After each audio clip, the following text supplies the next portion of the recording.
वक्त आ गया है कि इस वक्त की मुक्ति बाहिनी को एक्सपोज किया जाए। 1966 में अगरतला साजिश थी एक ईस्ट पाकिस्तान में कि शेख मुजीबुर रहमान अपने दहशतगर्दों के साथ इंडिया गया। इंडिया में एक जगह है अगरतला, और वहां पर उसने पूरा प्लान बनाया था कि हम ईस्ट पाकिस्तान को तोड़कर अलग कैसे करें। और उस वक्त यह साजिश वक्त पे पकड़ी गई। अल्लाह ताला हमेशा मौके देता है, हमें वार्निंग्स देता है। ये कभी नहीं होता कि अल्लाह ताला कौम को सजा दे बगैर वार्निंग के। पूरा कुरान गवाही देता है इस बात कि जब किसी कौम पर अजाब आने लगता है उससे पहले वार्निंग्स आती हैं, नसीहतें आती हैं, अल्लाह के बंदे आते हैं, खुल के अजान देते हैं, होश में आओ, मार पड़ने वाली। और थोड़े लोग होते हैं जो उस बात को समझते हैं। ईस्ट पाकिस्तान वो पूरा इलाका सारा बंगाली स्पीकिंग है, जिसमें जितने इलीट थे, जितने वहां के हुक्मरान और हुकूमती तबके थे और पाकिस्तान की रियासत के वफादार लोग थे, मुक्ति बाहिनी के दहशतगर्द उनको या कत्ल कर चुके थे या दहशतजदा कर चुके थे। सरकारी मशीनरी फेल हो चुकी थी। इलेक्शन किसने कराना था? और जो सो कॉल्ड इलेक्शन हुआ 1970 का, उसमें 99% वोट फिर मुक्ति बाहिनी को मिले। जाहिर है जिस तरह कराची में एमक्यूएम को वोट मिलते हैं सारे, एक पोलिंग स्टेशन पे वोट होते हैं 5000, वोट निकलते हैं वहां से 80,000। ये कराची में होता है। कराची में इतना बड़ा 1 करोड़ की आबादी का शहर है, यरगमाल बना हुआ है 10-15 हजार दहशतगर्दों के हाथों या नहीं बना हुआ? इस तरह होता है। रोज टारगेट किलिंग होती है, बोरियों में लाशें निकलती हैं। बंदा, आपको लोग हैरान होते हैं कि अल्ताफ हुसैन के जलसों में लोग इतने डिसिप्लिन से क्यों बैठे हुए हैं। उसकी कहानी भी आपको बता देते हैं। पूरे मोहल्ले में जाके हर घर से ये शनाख्ती कार्ड ले लेते हैं और कहते हैं जो जलसे में आके शनाख्ती कार्ड वापस ले लेना अपना।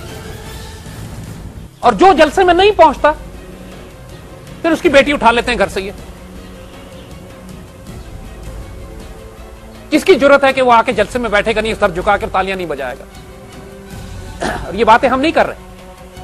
आज का द न्यूज पढ़ लीजिएगा, उसमें कराची के टारगेट किलर्स पकड़े गए, जिनकी इन्वेस्टिगेशन आईबी कर रही है, आईएसआई कर रही है, एमआई कर रही है, रेंजर्स कर रही है, सिटीजन पुलिस लिजन कमेटी कर रही है और एफआईए कर रही है। तमाम के तमाम इदारे मिलकर जिन दहशतगर्दों की इन्वेस्टिगेशन कर रहे हैं। आज के दी न्यूज में, आज हमारी 14 तारीख है, 15 तारीख, आज 15 तारीख, 15 अप्रैल है हमारी। 15 अप्रैल के दी न्यूज में स्टोरी छपी है पूरी कि कराची के टारगेट किलर्स ने क्या खौफनाक कहानियां सुनाई हैं कि हम किस तरह कराची में कत्लो गारत कर रहे थे। सारे टारगेट किलर्स एमक्यूएम के अब पकड़े गए, अखबार में छप गई हैं खबरें। अब ये कहां भाग के जाएंगे? ये बातें हम इजाद नहीं कर रहे हैं, हर कराची वाले को पता है। मेरा अपना ताल्लुक कराची से, मैं पैदा कराची में हूं, सारी उम्र कराची रहा हूं। और अगर ये महाजिर होने का किसी को ताना देते हैं, ये तो ताने देने की बात करते हैं ना। अल्लाह के फजल से अगर महाजिर होना है, हिजरत करना, तो हमारे नबी सल्लल्लाहु अलैहि वसल्लम की सुन्नत है। इतना ऑनरेबल तरीका है। और इकबाल फरमाते हैं कि हिजरत के बगैर ईमान ही मुकम्मल नहीं होता। तो अल्लाह के फजल से हमारे वालिदैन ने भी हिजरत की है, मेरे वालिद ने भी और वालदा ने भी। तो अगर महाजिर ये कहते हैं हिजरत करने वाले को, तो अल्हम्दुलिल्लाह उस लिहाज से हम भी महाजिर हैं, हिजरत करने वाले हैं। लेकिन हमारी हिजरत जमीन के लिए नहीं, हमारी हिजरत अल्लाह की तरफ है। हम अल्लाह के महाजिर हैं। और मेरा ताल्लुक भी कराची से, तो कोई मुझे ये नहीं कह सकता कि मैं, जिस तरह ये फसाद फैलाते हैं कि पंजाबी हमारे खिलाफ बोलते हैं, पश्तून हमारे खिलाफ बोलते हैं, दूसरे हमारे खिलाफ बोलते हैं। मेरा अपना ताल्लुक कराची से, मेरे वालिदैन उर्दू स्पीकिंग है, मेरे वालिदैन हिजरत करके आए और हम कहते हैं अल्ताफ हुसैन गद्दार है मुल्क कौम का। यही सब कुछ इन्होंने ईस्ट पाकिस्तान में की। 1971-70 के इलेक्शन हुए, 99% ये जीत गए मुक्ति बाहिनी। उससे पहले ईस्ट पाकिस्तान के सारे लोग पाकिस्तान तोड़ना नहीं चाहते थे। क्या मुझे बताइए, कराची के सारे लोग जो एमक्यूएम के साथ हैं? नहीं। लेकिन दहशतजदा तो है ना, खौफजदा तो है। इसी तरह सवात के सारे लोग क्या तहरीक तालिबान के साथ थे? नहीं। लेकिन खौफजदा थे, दहशतजदा थे, काबू में आ गए थे। यही हाल ईस्ट पाकिस्तान का किया इन्होंने। तो ईस्ट पाकिस्तान में उससे पहले मुजीबुर रहमान का ऐलान और नारे ये थे कि हम प्रोविंशियल ऑटोनॉमी की बात करते हैं, सूबाई खुद मुख्तारी। आजकल जो सूबाई खुद मुख्तारी के नारे सुन रहे हैं ना आप, और आज कमाल देखिए कि पाकिस्तान में हुकूमतें किसकी? फ्रंटियर में हुकूमत है अवामी नेशनल पार्टी की। अवामी नेशनल पार्टी वो जमात है कि जिसके बाप दादा ने सारी जिंदगी इंडियन कांग्रेस का साथ दिया है। पाकिस्तान के वजूद से नफरत थी इनको, पाकिस्तान के खिलाफ लड़ते रहे हैं। कायद-ए-आज़म पर कातलाना हमले प्लान करवाए इन्होंने और इनकी वजह से 1947 में फ्रंटियर वाहिद सूबा था जिसको पाकिस्तान में शामिल नहीं किया गया। पता है ये बात आप लोगों को? फ्रंटियर को पाकिस्तान में शामिल नहीं किया गया, यह फैसला किया गया कि यहां रेफरेंडम कराया जाए। फ्रंटियर के लोगों से रेफरेंडम की इन्होंने तूफान बर्पा कर दिया अंग्रेजों के साथ और हिंदुओं के साथ मिलकर कि हम पाकिस्तान नहीं जाना चाहते, हम इंडिया से मिलना चाहते हैं। इनकी आबादी थी थोड़ी सी, बकवास ज्यादा थी, ताल्लुकात ज्यादा थे इनके, हिंदुओं के साथ अंग्रेजों के साथ मिले हुए थे।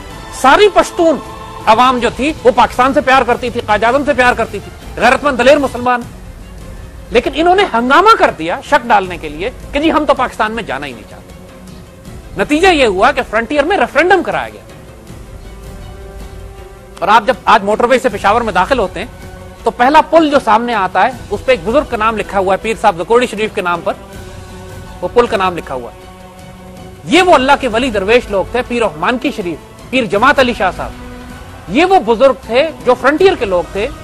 पीर जमात अली शाह तो खैर सियालकोट के माशाल्लाह, पीर रहमान की शरीफ यहां के थे, जिन्होंने फिर अपने मुरीदों को हुक्म दिया कि पूरे हिंदुस्तान से अपने लोगों को जमा करो, फ्रंटियर में फैल जाओ। मेरे वालिद उस वक्त अलीगढ़ में स्टूडेंट थे, आप लोगों की उम्र के पढ़ा करते थे, और अलीगढ़ के बच्चों को कायद-ए-आज़म ने हुक्म दिया कि फ्रंटियर जाओ और वहां जाके तुम लोगों ने, और जाहिर है इंडिया से जो बच्चे आ रहे हैं पश्तो तो उनको आती नहीं थी, तो उन सबको एक जुमला सिखा दिया गया, क्योंकि डब्बे दो थे, एक सुर्ख रंग का डब्बा था और एक सब्ज रंग का डब्बा था। सब्ज में डालोगे तो मुस्लिम लीग को जाएगा, सुर्ख को डालोगे तो तुम अवामी नेशनल पार्टी को जाएगा। तो सारे इन बच्चे जो इंडिया से आए थे मुस्लिम लीग के पाकिस्तान मूवमेंट के लिए, उनको एक जुमला सिखा दिया गया कि शीन संदूक वाच हुआ, तुमने सब्ज रंग के संदूक में डालना। वो शीन चाय तूर चाय फ्रंटियर में जाना, काली चाय पियोगे सब्ज चाय पियोगे, वो एक सवाल। तो सब बच्चों को सिखा दिया कि शीन संदूक पे वाच हुआ, तुमने सब्ज रंग के डब्बे में डालना। और ये बच्चे पूरे फ्रंटियर के गांव गांव जाके लोगों को डब्बा दिखाते थे और कहते थे शीन संदूक पे वाच हुआ। और सिर्फ 4 सद्दा में, जो कि मेरे वालिद चूंकि इस ग्रुप का हिस्सा थे, 4 सद्दा में इन बच्चों को मार पड़ी। 4 सद्दा अवामी नेशनल पार्टी का गढ़ था, आज भी है। यहां पर इन बच्चों को मार पड़ी। बाकी सारी जगहों के ऊपर माशाल्लाह फ्रंटियर के पश्तूनों ने जो मोहब्बत, प्यार, इज्जत अपने साथ रखा सारा। 4 सद्दा में भी वही बात के सारे पश्तून इनके साथ नहीं थे, लेकिन इनकी एक अंग्रेजों के साथ। तो खान अब्दुल गफ्फार खान आज भी फ्रंटियर का गांधी कहलाता था। उसको इतनी शदीद नफरत थी पाकिस्तान से कि 1986-87 वगैरह में जब इसका इंतकाल हुआ है तो इसने पाकिस्तान में दफन होने से इनकार कर दिया। कहा मैं पाकिस्तान में दफन नहीं होऊंगा, मुझे इतनी नफरत है इस जगह से। तो इसने कहा मैं जलालाबाद जाके दफन होऊंगा, आजाद मुल्क में। इन्ना लिल्लाहि व इन्ना इलैहि राजिऊन। तो फिर पेशावर से इसका जनाजा जलालाबाद ले जाया गया और जलालाबाद में इसको दफन किया गया। अल्लाह का शुक्र है कि पाकिस्तान में दफन नहीं हुआ। ये पाक सरजमीन है।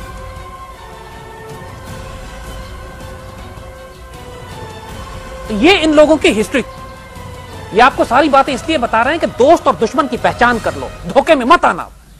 ये दोस्त बन के तुम्हारी पुष्ट में खंजर मार रहे हैं। अवामी नेशनल पार्टी से जिंदगी भर धोखा मत खाना।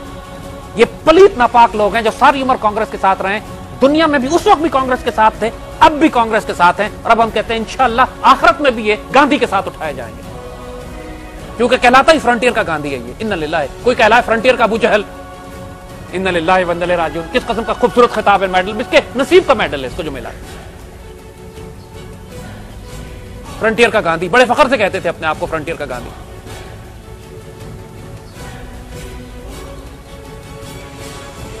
अल्ताफ हुसैन की तकरीरें निकाल के देखिए। इंडिया में जाके तकरीर करता है कि पाकिस्तान का बनना तारीख का सबसे बड़ा ब्लंडर है। इन्ना लिल्लाहि व इन्ना इलैहि राजिऊन। फिर बात करता है सूबाई खुद मुख्तारी की, और जो सूबाई खुद मुख्तारी के डिमांड इसने दिए और शेख मुजीब के डिमांड उठा के देख लीजिए, आइडेंटिकल है, बल्कि इसके उससे ज्यादा। और फिर जो जिस तरह कराची में दहशतगर्दियां अपनी तकरीरों में कहते हैं, ऐलान करते हैं, तुम अपना नाप तो हम तुम्हारे साइज की बोरी बनाएंगे। जो कराची में टारगेट किलिंग का एक तरीका है, मार के बोरी में डालते हैं, खुद अपनी तकरीरों में ऑन रिकॉर्ड कहते हैं। इल्जाम, फटाफट इल्जाम लगा एमक्यूएम पर। नो, वो इल्जाम सामने रखना, अपना नाप तैयार करो, बोरी हम तैयार करेंगे। इनका इलाज किया था नसीरुल्लाह बाबर ने, दिमाग सेट कर दिया था इनका। और वो इनका इलाज है और कोई तरीका नहीं। तो बच्चों बहुत मोहतात रहना इस हवाले से। कराची के बहुत सारे बच्चों ने हमें इसके बाद SMS किए कि इन्होंने कराची में सड़कें बनवाई हैं, बड़ा तामीरी काम किया है। बच्चों कौमों के उरूज ज़वाल सड़कें बनाने और पुल बनाने से नहीं, उनके नजरियात से होते हैं, आइडियोलॉजी से होते हैं। और सड़कें और पुल इन्होंने पाकिस्तान की मोहब्बत में नहीं बनाई, ना अपनी जेब से खर्च किया। 10 करोड़ रुपए का पुल था तो 500 करोड़ रुपए का बिल बनाया। ये ऑर्गेनाइज करप्शन थी इनकी। कंस्ट्रक्शन के ठेकों में जितना पैसा ये लोग खाते रहे, ये ऑर्गेनाइज करप्शन थी।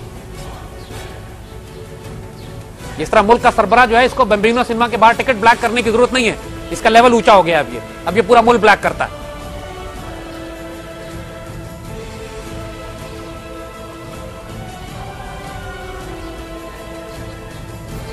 तो इनकी असलियत को समझो, इनकी रियलिटी को जानो।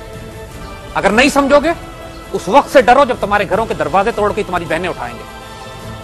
आज के अखबार में यह लिखी हुई है बात कि MQM के दहशतगर्द अपने मुखालिफिन की बहनों और बेटियों के साथ क्या करते थे। आज पढ़ लीजिए जाके, मैं फिर कह रहा हूं आपको, दहशतगर्दी एक ऐसी नापाक वायलेंट कैंपेन होती है जिसमें आप उसको दहशतगर्दी कहते ही इसीलिए। कुरान ने इसकी इस्तिलाह दी है फसाद फिल अर्द, जमीन में फसाद फैलाने वाले। ये इतना बड़ा फसाद जमीन में फैलाते हैं, इसलिए कुरान में सख्त तरीन सजा जो दी गई है वो जमीन में फसाद फैलाने वाले। हाथ और पांव मुखालिफ सिमतों से काट के सूली चढ़ा दे। यानी लिटरली आप सोच सकते हैं कोई आदमी पकड़ के उसके हाथ पांव काटे आप और दरख्त पे टांग दे। ये कुरान ने सजा लिखी हुई है जमीन में फसाद फैलाने वाली। कातिल की सजा है, सजा मौत दे दो, फांसी लटका दो। चोरी की सजा है, हाथ काट दो। शराब की सजा है, कोड़े मार दो। फसाद फिल अर्द की सजा क्या है? ये सजा है। इसलिए कि जमीन में फसाद बर्पा करना, इसलिए पूरा माशरा तबाह हो जाता है। हजार खौफ हो लेकिन ज़बां हो दिल की रफीक। अजल से रहा है ये कलंदरों का तरीक। अगरचे बुत है जमात की आस्तीनों में, मुझे है हुक्म अज़ां ला इलाहा इल्लल्लाह।